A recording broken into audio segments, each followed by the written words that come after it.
Muito bem, vamos lá nos preparando para estudar a Bíblia mais uma vez, juntos aqui na PIB Água Branca. Eu já te convido a ficar de pé, que nós vamos fazer a nossa leitura bíblica. Deixa eu só organizar aqui, porque essa semana, irmãos, eu ganhei uma espada, sabe, nova, mas ela é bem grande. Mas é uma bênção. Eu convido os irmãos a abrirem as suas Bíblias no livro de 2 Reis, no capítulo 4. 2 Reis, capítulo 4, nós vamos ler do verso 38 ao verso 41. É uma pequena história do profeta Eliseu, e vamos ler nesta manhã. Diz assim a palavra do Senhor: a morte que havia na panela é retirada. Voltou Eliseu para Gilgal. Havia fome naquela terra. E estando os discípulos dos profetas assentados diante dele, disse ao moço: põe a panela grande ao lume e faze um cozinhado para os discípulos dos profetas. Então, saiu um ao campo a apanhar ervas e achou uma trepadeira silvestre. E, colhendo dela, encheu a sua capa de colossíntidas. Voltou e cortou-as em pedaços, pondo-os na panela, visto que não as conheciam. Depois, deram de comer aos homens. Enquanto comiam do cozinhado, exclamaram: morte na panela, ó homem de Deus! E não puderam comer. Porém, ele disse: trazei farinha. E ele a deitou na panela e disse: tira de comer para o povo, e já não havia mal nenhum na panela. Oremos, irmãos. Senhor Jesus, acabamos de ler a Tua palavra e te pedimos que esta mensagem fale aos nossos corações, que saímos daqui transformados pelo poder da Tua palavra e venhamos a testemunhar daquilo que o Senhor tem feito no meio do Teu povo, para aqueles que ainda não te conhecem. Esta oração que eu te faço, em nome de Jesus. Amém. Podeis assentar, irmãos? Não feche sua Bíblia, continue com ela aí, embanhada, pronta para a ação. Irmãos, nesta manhã eu gostaria de conversar com vocês sobre morte na panela. Para as irmãs aí que gostam de cozinhar, muita atenção com esse cozido que nós vamos estudar nesta manhã. Irmãos, na época da narração do texto bíblico que nós acabamos de ler, o tempo era marcado por uma fome muito grande. E além da fome havia dores, crises, angústias, opressão política e também religiosa. O povo andava inquieto naquele tempo, desesperado. E essa fome atingiu também o povo de Deus, em um período que teve elevada perseguição religiosa. Os profetas eram perseguidos, caçados e também assassinados. O culto pagão e a adoração a Baal era imposta ao povo sobre a força da espada. Mas, apesar deste cenário de muita tristeza e apostasia, nós vamos ver que haviam servos fiéis de Deus que não se perderam na fé. O culto a Deus verdadeiro ainda acontecia através destes homens. E por providência divina, Elias e Eliseu, que foi aluno de Elias, eles tiveram cuidado de não apenas pregar a palavra com fidelidade, mas também de preparar outros homens que fizessem isso. Eles abriram casas de profetas, talvez algo semelhante ao que a gente tem hoje nos nossos seminários, que enviamos aí, né, os 3 jovens da nossa igreja, talvez algo semelhante a isso. E ali esses homens, esses alunos, esses discípulos, eles eram doutrinados, ensinados, formados, principalmente para serem equipados para serem pregadores da verdade, em um contexto de grande engano religioso. Quando nós olhamos para o cenário do nosso país, irmãos, nós vamos ver que estamos vivendo dias semelhantes aos dias do profeta Eliseu. Fome, guerra, opressão política, opressão religiosa, perseguição, apostasia. E neste cenário que nós estamos vivendo, nós também podemos observar um constante surgimento e crescimento de diversas denominações no meio evangélico cristão, diversas doutrinas, diversos ensinos religiosos. E se nós formos parar para observar, a internet, mais do que nunca, tem sido um canal para divulgação de novas ideias, de novas doutrinas, de conceitos e pensamentos. Hoje, todo mundo é um teólogo, todo mundo tem um canal no YouTube, todo mundo faz um corte de alguma mensagem, divulgando alguma ideia. Talvez esse seja um lado um tanto quanto obscuro dessa divulgação através da internet. Por isso é necessário nós termos muito cuidado, nós estarmos atentos àquilo que nós temos ouvido a respeito de Deus, a respeito de Cristo, a respeito de seus ensinamentos, a respeito da própria Bíblia.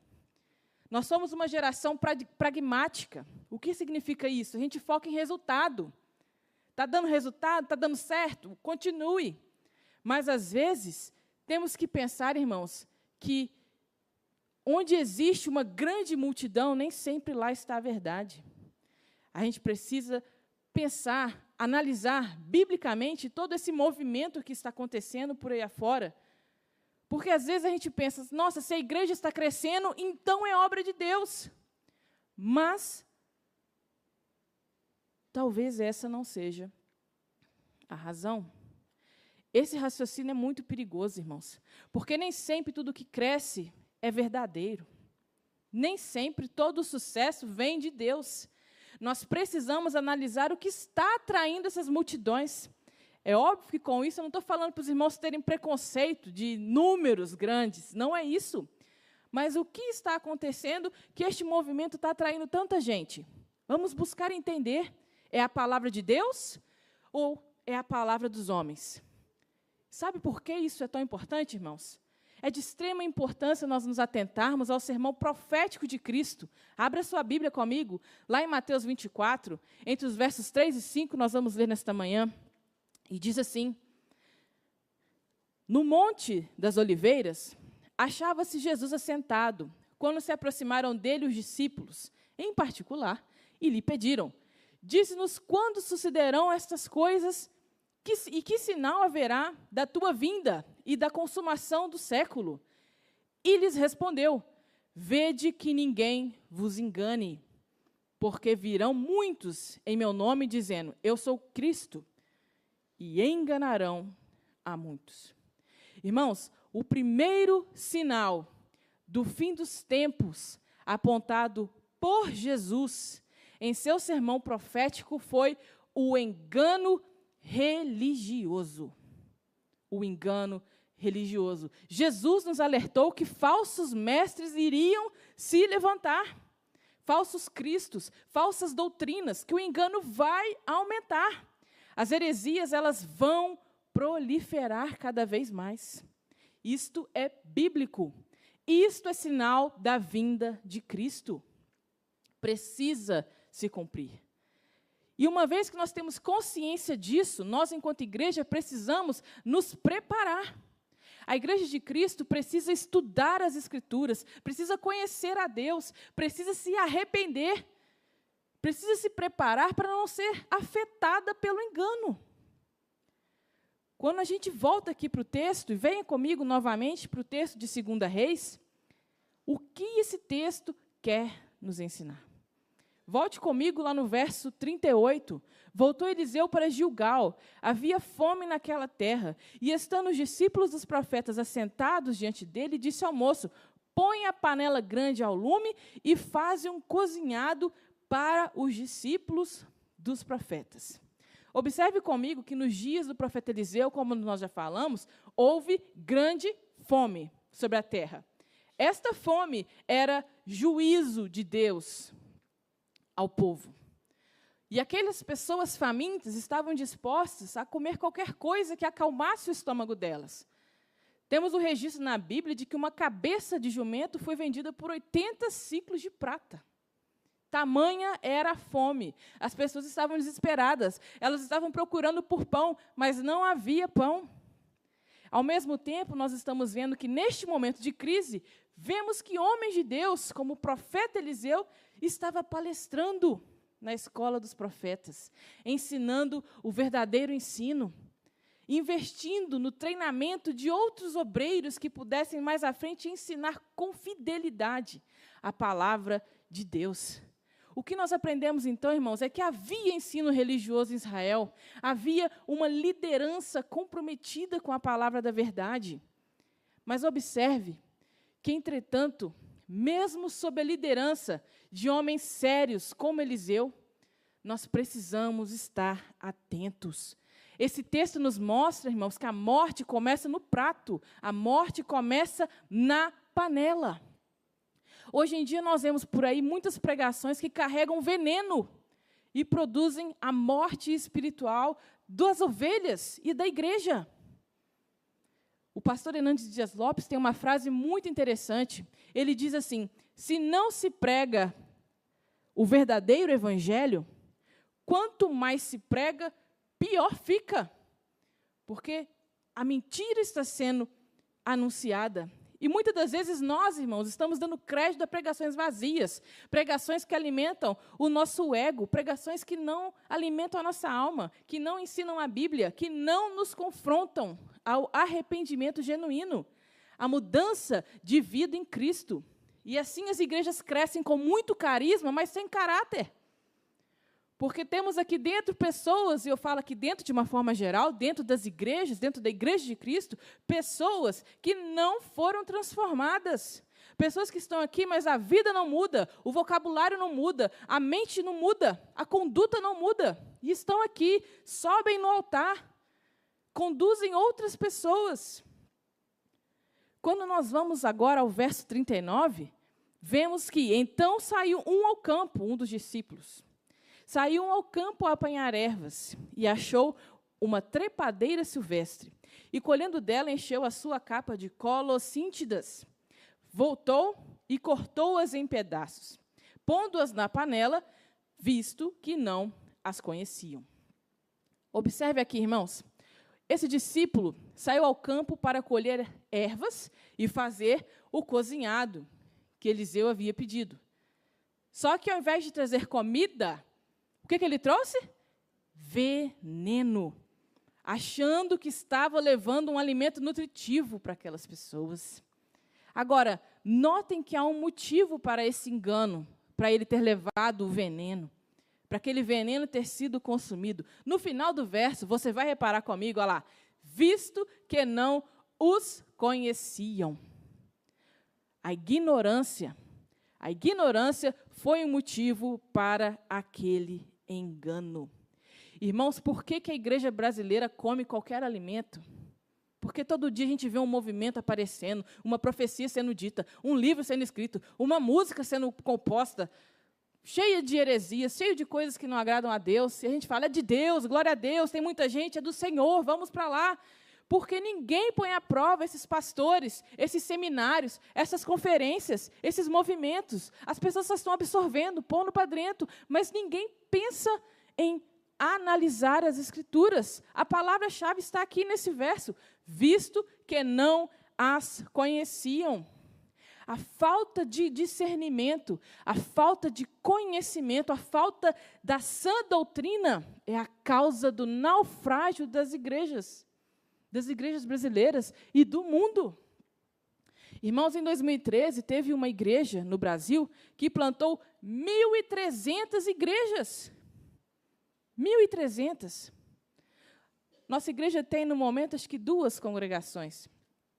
E eu tenho certeza que os obreiros que lá estão sabem a dificuldade, as lutas que é para você manter um trabalho, começar um trabalho, alimentar aquele trabalho. E outras igrejas estão plantando 1.300 igrejas por aí. No ano passado, em São Paulo, uma igreja realizou diversos batismos ao longo de 2023. O último batismo que eles fizeram totalizou 1.700 pessoas sendo batizadas. Era o 5º batismo naquele ano. Agora, como discernir se tudo isso vem de Deus? O apóstolo João já nos disse o que fazer. Ele nos dá uma orientação muito específica. Ele dá uma orientação específica à igreja do primeiro século. Porque naquela época os irmãos estavam sendo atacados pelas heresias dos falsos mestres. João, então, exorta esses irmãos. Vamos lá em 1 João 4, verso 1. Vamos ler este texto. Amados, não deis crédito a qualquer espírito. Antes, provai os espíritos se procedem de Deus, porque muitos falsos profetas têm saído pelo mundo afora. Preste atenção neste versículo, irmãos. A palavra espírito, nesse verso, tem um significado muito específico. Significa ensino ou pregador, aquela pessoa que está ensinando. Então, o versículo ficaria mais ou menos assim: amados, não deis crédito a qualquer ensino, a qualquer pregador. Os falsos mestres aqui, na época de João, estavam combinando filosofia grega com o cristianismo, esoterismo grego ao ensino de Cristo. Só que isso estava acontecendo, irmãos, de uma forma muito sutil, e as pessoas simplesmente aceitando. Simplesmente aceitando. John Stott explica que quando João diz não deis crédito, indica que os leitores desta carta, a qual João escreveu, tendiam a aceitar tudo sem criticar nada. Simplesmente aceitando. Por isso ele orienta aqueles irmãos: provai os espíritos. Provai aqui, irmãos, é do grego dokimazo, uma palavra que na metalurgia significa, era usada para testar a genuidade do metal. Então, João está orientando aqueles irmãos: não acreditem em tudo, testem de acordo com as Escrituras. É o que ele está nos orientando, trazendo para os nossos dias. Irmãos, não devemos dar crédito a doutrinas, pastores, livros, músicas, cantores, movimentos, sem avaliarmos segundo as Escrituras. Porque podemos estar colocando dentro da nossa casa, na nossa vida, na nossa igreja, a morte na panela, o veneno. Veja a consequência disso, dessa falta de conhecimento, lá no verso 40. Vá comigo até lá. Depois, deram de comer aos homens. Enquanto comiam do cozinhado, exclamaram: morte na panela, ó homem de Deus! E não puderam comer. Irmãs, essas colossíntidas, nome bem diferente, né, para uma fruta, eu já não provaria pelo nome suspeito, nome feio. Mas essas colossíntidas, elas não eram um fruto que você olha e fala: nossa, Deus, isso aqui dá medo. Não, era um fruto do tamanho de uma laranja, bonito, vistoso, parecia bem suculento. Imagina no período de fome, o quanto esse discípulo não teve que andar para achar alguma coisa para fazer o cozinhado. Quando ele se deparou com aquela árvore, ele falou: não, com aquela trepadeira, este alimento serve. Só que a colossíntida, além de um sabor amargo, ela é extremamente perigosa. Ela tem efeitos alucinógenos e, inclusive, propriedades venenosas. Aprendemos aqui com este verso, irmãos, que o veneno chega até mesmo onde há ensino religioso. Porque aquele homem estava na escola dos profetas, junto com Eliseu, e a morte estava sendo servida ali. O profeta Eliseu era o sucessor de Elias, o grande profeta que desafiou o ímpio rei Acabe. Antes de Elias ser levado pelo Senhor, Eliseu pede que dê a ele porção dobrada daquilo que Elias fizera. Então, Elias fez o dobro de milagres. Eliseu fez o dobro de milagres de Elias. E ele estava ali, no meio dos discípulos. Observe, irmãos, a Europa. Lá foi o berço do protestantismo. Mas as igrejas na Europa estão morrendo. Estão morrendo. As denominações históricas na Europa estão murchando. Templos históricos estão sendo vendidos e sendo transformados em boate. Por quê? Qual é a causa? Morte na panela. O liberalismo teológico, fruto fruto do racionalismo francês, do iluminismo, chegou a essas igrejas. As pessoas começaram a olhar a Bíblia e dizer que esse livro não é a palavra de Deus, que ele contém erros, que ele contém contradições. Começaram a dizer que as histórias da criação, Adão e Eva, Jonas, Jó, Esther, são metáforas, são lendas, são novelas, são mitos.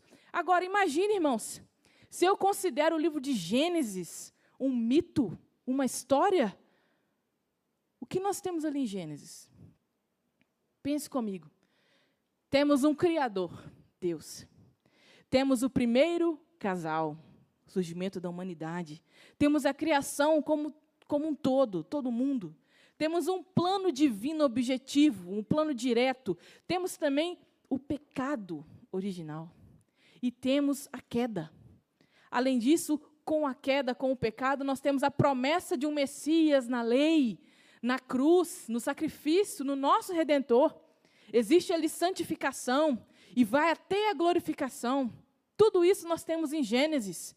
Só que, irmãos, se Adão e Eva não existiram, existe pecado?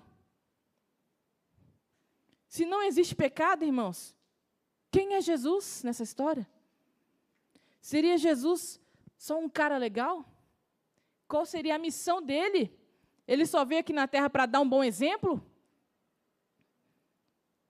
O saudoso pastor Tim Keller disse uma vez: Jesus não foi apenas um cara legal que fez o bem no mundo. Você não crucifica caras legais. Você crucifica ameaças. Então, irmãos, o liberalismo tomou conta dos seminários e fez semelhante a Jonas. Lembra no estudo de Jonas que Jonas só desceu? Foi assim. Tomou conta dos seminários desceu para os púlpitos, dos púlpitos desceu para as igrejas e das igrejas está descendo a cova. Está matando as igrejas, porque uma igreja que segue por esse caminho do liberalismo teológico, ela assassina o seu atestado, ela assina seu atestado de óbito. No dia em que nós deixarmos de crer que a Bíblia é a palavra de Deus, inerrante, infalível, imutável, verdadeira, a morte vai chegar à nossa panela. E nós vamos morrer.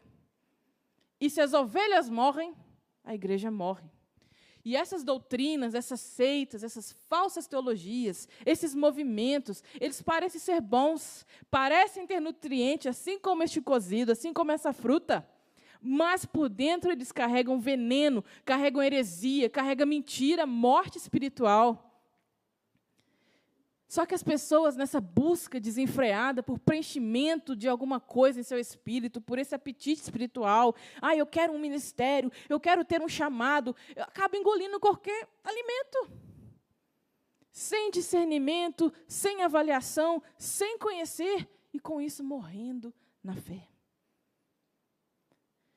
João nos mostra que a igreja do primeiro século já estava sendo assediada pelo engano religioso. Por isso ele convoca aqueles irmãos a examinar aqueles ensinamentos da mesma forma que os judeus bereanos fizeram. Vocês se lembram da história dos judeus bereanos? Vamos lá. Atos 17, 10 e 11. Vamos ler esse texto. Atos 17, 10 e 11. E logo, durante a noite, os irmãos enviaram Paulo e Silas para Bereia. Ali chegados, dirigiram-se à sinagoga dos judeus. Ora, estes de Bereia eram mais nobres que os de Tessalônica, pois receberam a palavra com toda avidez, examinando as Escrituras todos os dias, para ver se as coisas eram de fato assim. Irmãos, estes homens bereanos colocaram o ensino de Paulo à prova. Do apóstolo Paulo. A pregação de Paulo foi colocada à prova. E nós? O que nós estamos fazendo? Irmãos, é extremamente preocupante quando um pregador convida a igreja a abrir o livro, ler, e logo em seguida a igreja fecha a Bíblia e cruza os braços. Não analisa, não procura os textos que estão sendo citados, não anota. Isso é um sinal de que as pessoas não estão acostumadas com pregações em que se lê o texto e que se expõe o texto, que se explica o texto em sua profundidade. Irmãos, cabe a nós avaliarmos o pregador que estamos ouvindo. Avaliar se, de fato, ele está pregando a palavra de Deus, se está utilizando o texto de forma incorreta ou não, com argumentações rasas, sem fundamentação bíblica. O discípulo que olhou o fruto, ele achou que era bom. E leia lá, ele encheu a capa.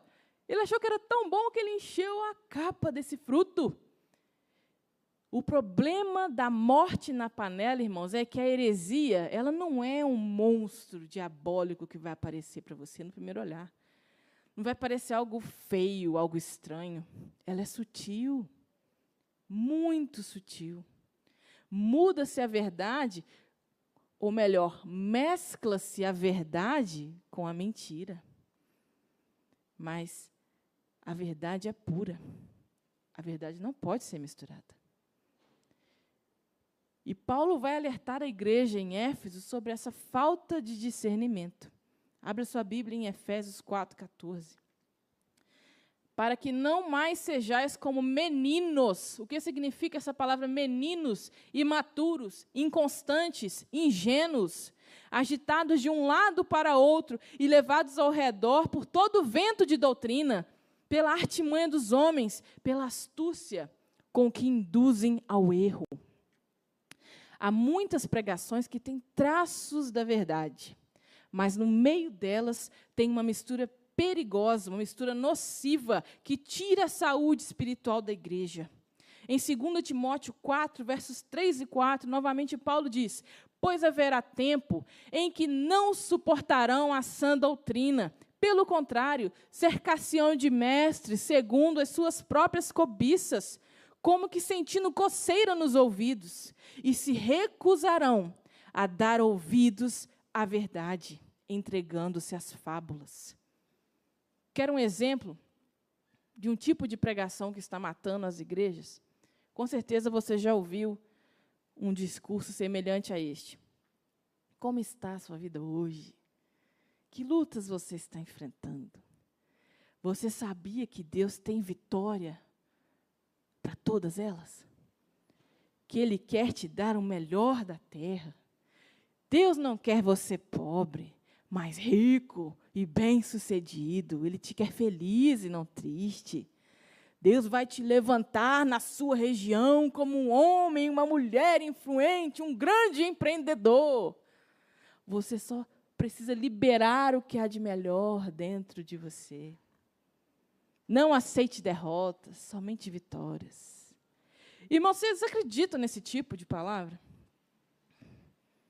Pois esse é o tipo de pregação que nós estamos ouvindo por aí. Pregações da teologia da prosperidade, da teologia coach, pregações enganosas, falsas, que não provêm das Escrituras. Pregações com foco na autoajuda, ao invés da dependência de Deus.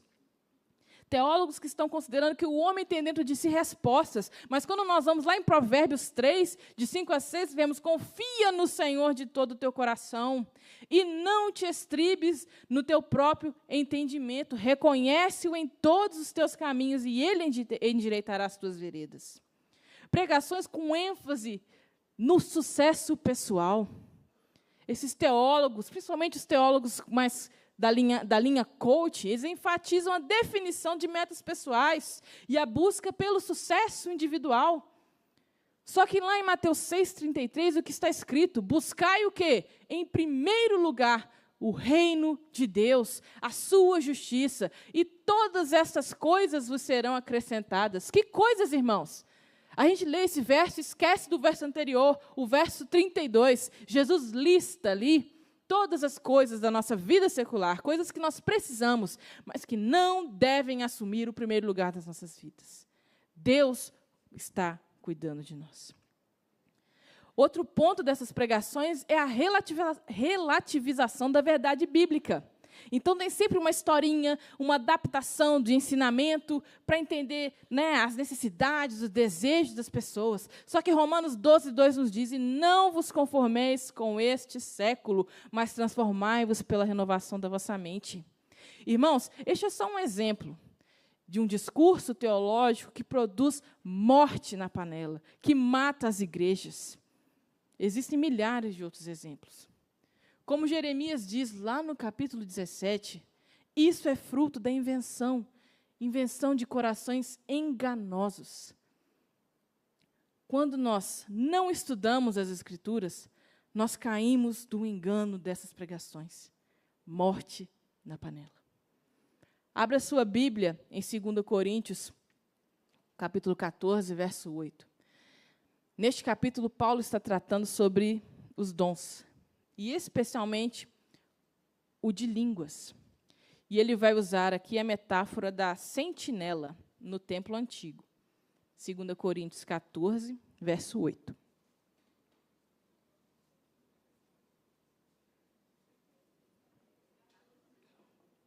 Não é não? 13, verso 8. Pois também, se a trombeta der som incerto, quem se preparará para a batalha? O que esse versículo significa, irmãos? Significa que se a mensagem, se o pregador, se o profeta, 1 Coríntios, desculpe, irmãos, a referência que meu assistente para consulta referências acabou de corrigir. Muito obrigado, seminarista, 10 pontos, né? 10 pontos. O que esse versículo significa, irmãos? Se essa mensagem, se esse pregador não estiver proferindo a mensagem verdadeira, não preparar o povo de Deus, se a trombeta não deu o som certo, como as pessoas vão se preparar para a batalha? Impossível. Esses pregadores estão dando às multidões o cozido com colossíntidas, com a morte, com o engano. Estão reduzindo a fé cristã ao aqui e ao agora. Estão esquecendo da obra central da cruz. Cristo veio para redimir nossos pecados. Esta é a maior mensagem que nós podemos anunciar.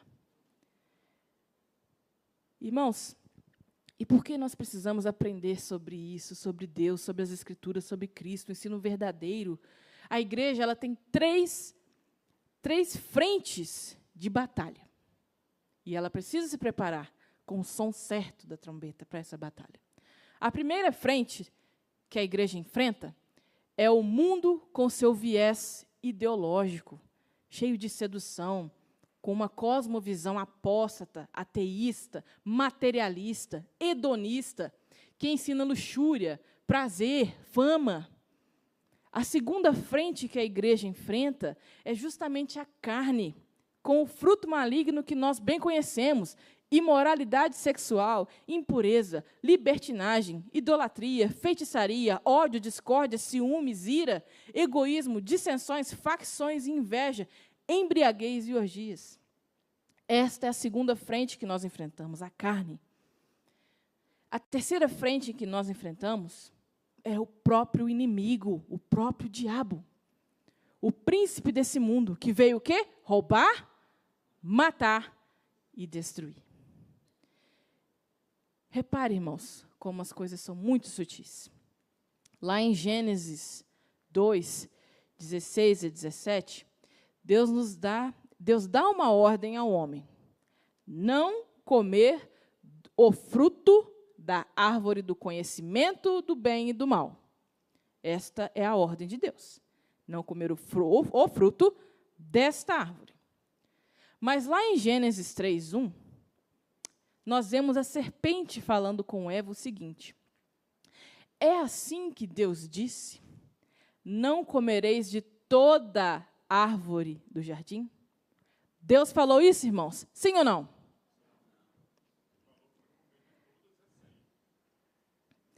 A serpente está distorcendo o que Deus falou.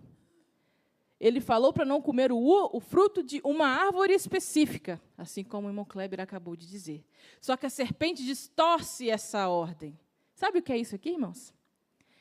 A primeira heresia ao longo da história do mundo, uma distorção da verdade. E quem estava por trás da serpente, irmãos? Quem era? Satanás. Quem promove o engano, irmãos? Satanás. Em Mateus 4, verso 6, na tentação de Cristo, nós vamos ver o inimigo falando assim. E lhe disse: se és filho de Deus, atira-te abaixo, porque está escrito. Tananã, tananã, tananã. Mais uma vez, a palavra está sendo distorcida pelo mal. O inimigo está por trás de cada engano, de cada heresia, irmãos. É isso que esses textos estão nos ensinando. 1 Timóteo 4:1, meu bereano, por favor, me ajude, confira se está certo. Ora, o Espírito afirma expressamente que, nos últimos tempos, alguns apostatarão da fé, por obedecerem a quê? A espíritos enganadores e a ensinos de demônios. Irmãos, abra seu olho nesta manhã. Batalha espiritual não é um duelo de espada, não, irmãos. Não é a sua janela arranhando meia-noite, não. Não é você ouvindo corrente passando na rua, um cavalo, a mula sem cabeça. Isso não é batalha espiritual, irmãos. Olha só o que a Bíblia está nos ensinando. A batalha começa no campo das ideias. Das ideias. É uma batalha ideológica. É uma batalha pelo engano. Cuidado com o que você está ouvindo, com o que você está lendo. 2 Coríntios 10, verso 4, porque as armas da nossa milícia não são carnais, e sim poderosas em Deus, para destruir fortalezas, anulando em nós sofismas, e toda altivez que se levante contra o conhecimento de Deus, e levando cativo todo pensamento à obediência de Cristo. O que são sofismas, irmãos? Sofisma significa falsa sabedoria, falsos argumentos, engano, heresia. O inimigo prende as pessoas em fortalezas ideológicas, nas ideias. É por isso que você vê tantos homens famosos, pessoas com instrução, que estudaram, dando ouvido à mãe de santo. Aquela sujeira que acontece ali, num ambiente desse, eles vão lá tomando banho de pipoca. Que é isso, irmãos? Por quê? A mente está corrompida.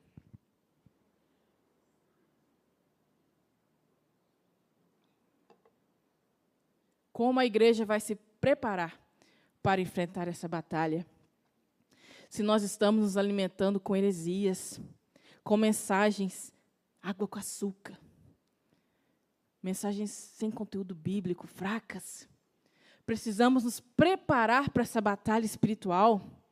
Irmãos, a internet ela tem o seu lado obscuro, mas também tem sido uma ferramenta para grandes homens de Deus divulgarem seus ensinos, e inclusive homens que nem estão vivos mais, mas que por causa da tecnologia a gente consegue ainda ter acesso ao que eles compartilharam. Ouça bons pregadores. Pregadores que exponham a Bíblia. Pregadores que citem a Bíblia.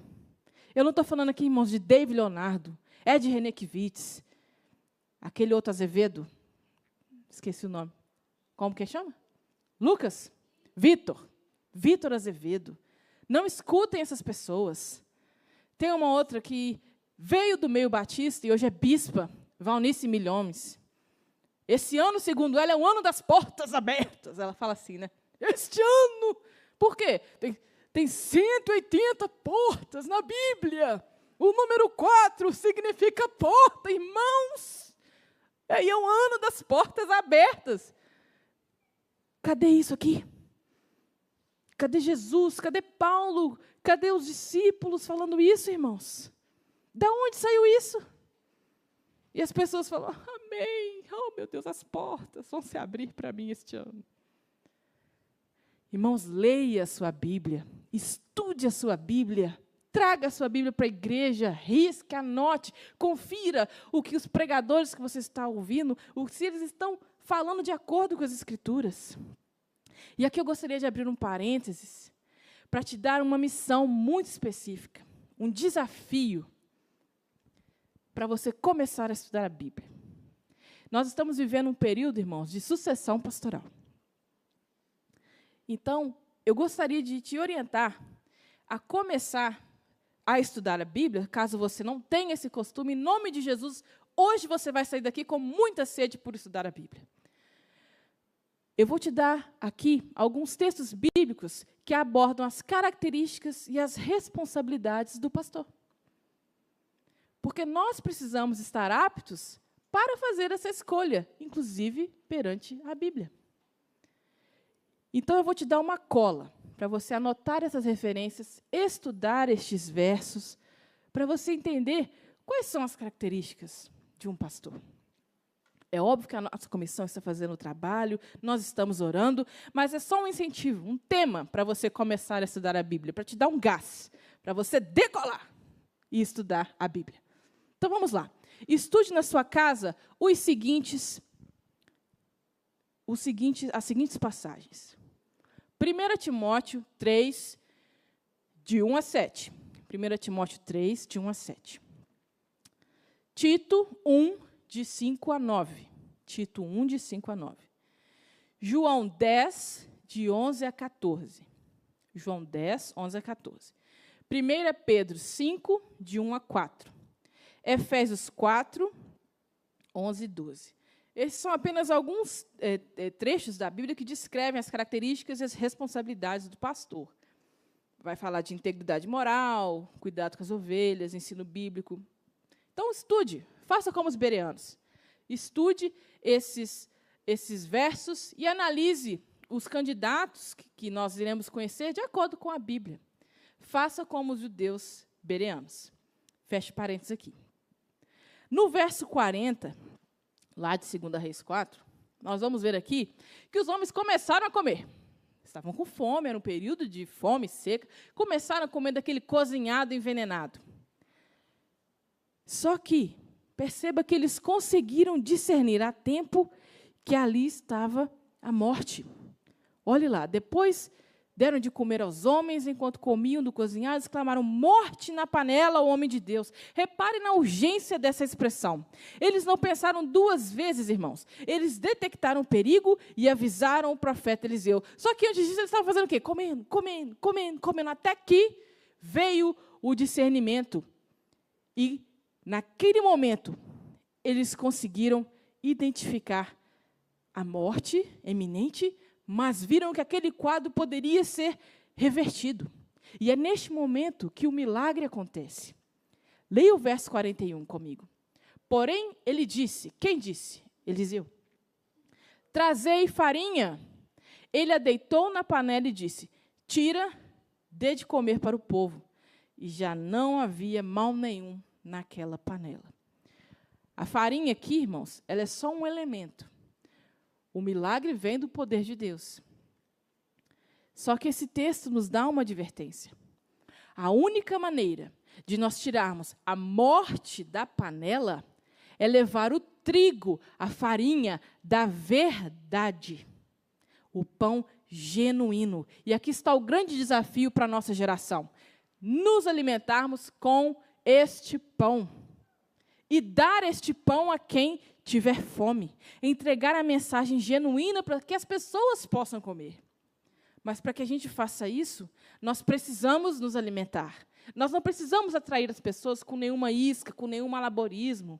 Nós precisamos atrair as pessoas pela simples e poderosa palavra de Deus. Ela é o trigo da verdade. Por isso, atenção com o que você tem ouvido. E eu tenho aqui 3 testes para você fazer e analisar se o que você tem ouvido nos púlpitos é veneno ou ensinamento. Seja o púlpito da sua igreja, seja o púlpito de outras igrejas que você tem acesso através da internet.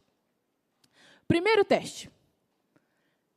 O que estão ensinando tem apoio nas Escrituras?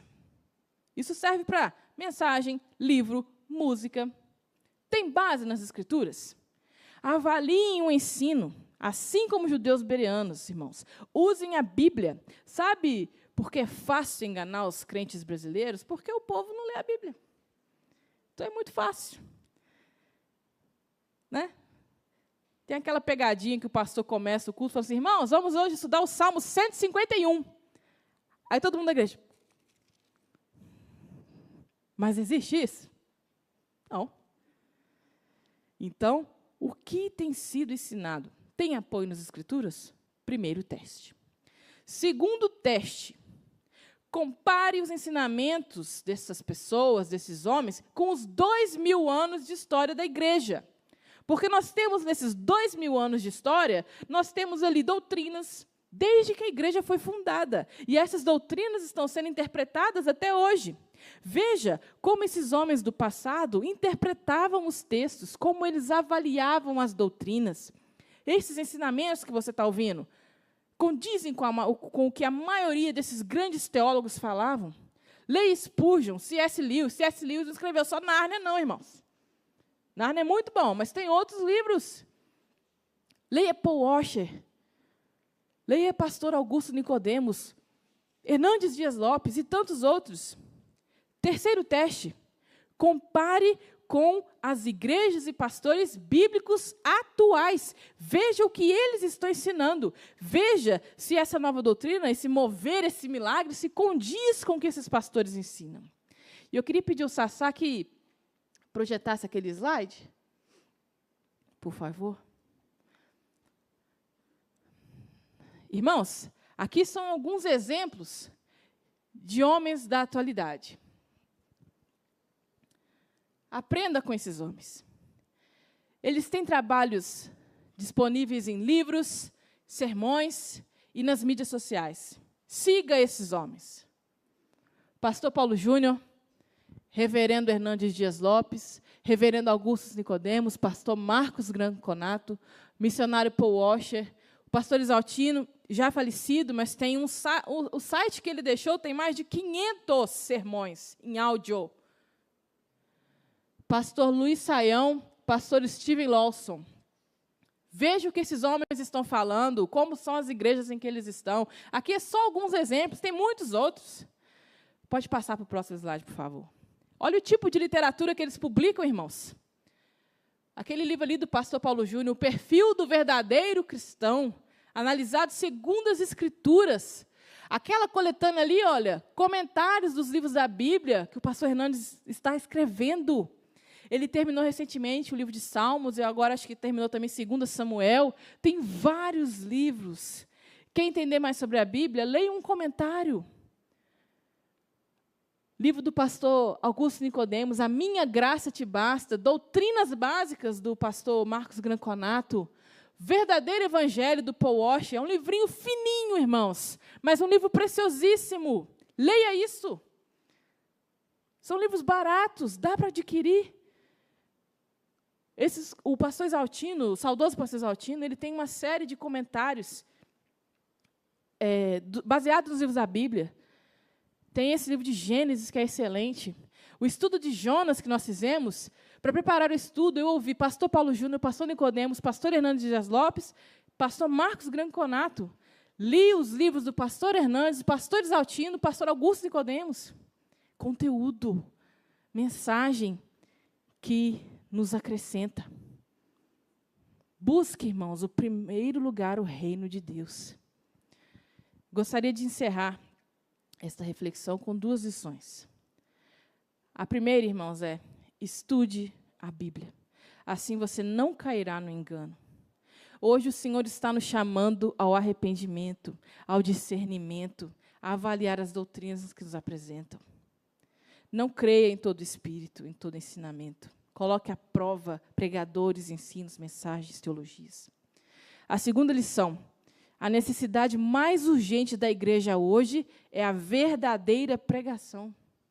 E por esta ser a necessidade maior da igreja, também é a maior necessidade do mundo. O grande problema do púlpito moderno é o conteúdo, a convicção, a consistência teológica, o exemplo, o testemunho de vida. A única maneira de agir de tirar a morte da panela é colocando nela o trigo da verdade. Pregar a Cristo, o pão vivo. As pessoas estão sedentas. Dê a elas o pão vivo. Estude. E para encerrar, o Sassá pode passar para o próximo slide? Este é o Dr. Martin Lloyd Jones. Ele foi um teólogo, pastor, ministro por 30 anos na capela de Westminster, em Londres. E esse homem pregou durante a Segunda Guerra Mundial. Àquela altura, muitos membros da igreja já não iam mais aos cultos porque as pessoas estavam com medo dos bombardeios alemães. A localização da capela ela era muito ali no bairro Westminster, em Londres, era muito próxima ao parlamento, à abadia. Então, era um foco de ataque dos nazistas. Só que, enquanto Hitler castigava a Inglaterra com bombas, Lloyd Jones se recusou a terminar os cultos.